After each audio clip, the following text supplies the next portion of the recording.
Hi, my name is Raman Maiti and I'm a researcher at Department of Mechanical Engineering, University of Sheffield.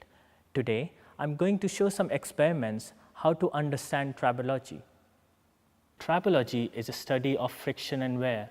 Now, sometimes friction is good for us and sometimes it's bad. For example, when we are walking on the path, the friction is good because it gives us a grip and so we don't slip.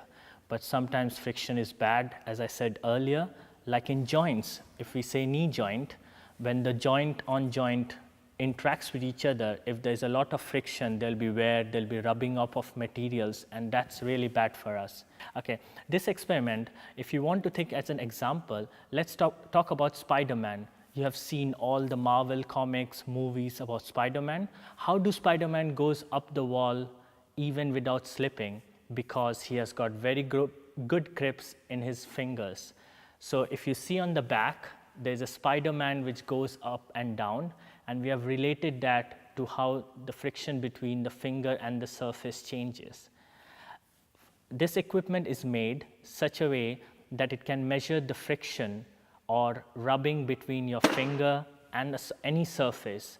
So we can test a surface which is plain surface, which can test a surface which is a bit watery, and we can also test a surface which has got oil on it. So when we lift this thing, that's a grip.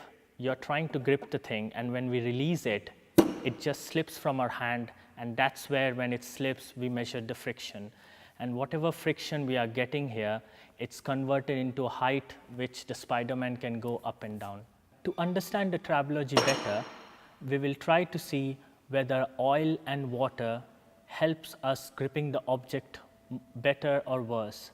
So what we'll try to do is, we'll put some oil or water between the surface of our finger and an object and try to lift the object and see if it slips or not.